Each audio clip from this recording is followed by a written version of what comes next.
David Braziel is a poet and short story writer from Portadown, and anyone who says to him, "I bet you got a lot of writing done in lockdown," may be met with threats of violence.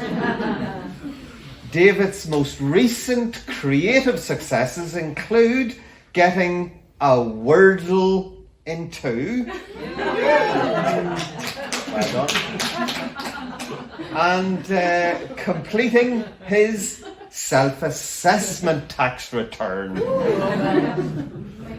But not necessarily in 2, that one. Tonight, David is reading Borrowed Time. David.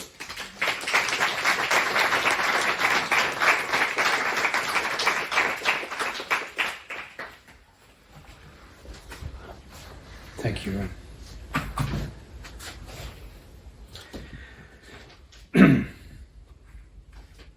It was one of those odd pauses that often happen when you're travelling. An airport lounge between 2 flights, a weather delay. Borrowed time, the old man called it, as he dropped into the seat beside me. I don't usually like to talk to strangers when I'm travelling. I keep my earbuds turned up and my head down. But there was something about this empty, too bright space in a foreign country, the early hours of the morning, that made me feel like I was a different person. So I clicked pause and smiled. "Feels like borrowed time," he repeated. A lull in the proceedings. I agreed, and we chatted for a few minutes, saying nothing really, where we were flying to, where we'd flown from, the usual.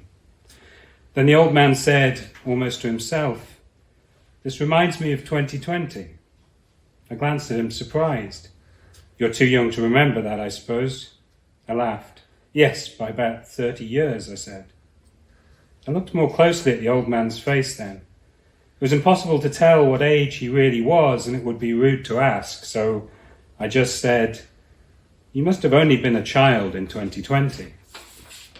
"Depends what you mean by child. I was about 22, around your age, I'm guessing. I nodded as he carried on. "I was at university, just starting my final year when the lockdown was announced." He tailed off. I wasn't sure what to say. I knew a little about that time, of course, the first modern pandemic, from school, from history, but nothing solid. I remembered something I'd heard my dad say to older people when I was little, so I repeated the form of words. "Did you lose anyone close?"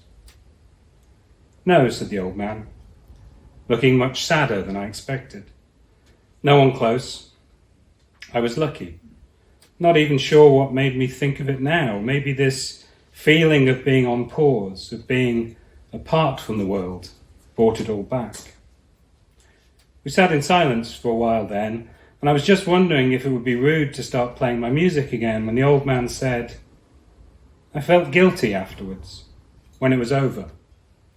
Because in all honesty, it was a good time for me. People died, many suffered, but not me. The inconvenience of it all was bearable on the whole, and as I say, I didn't lose anyone then. If anything, it left me feeling elated." He saw that I was puzzled and went on.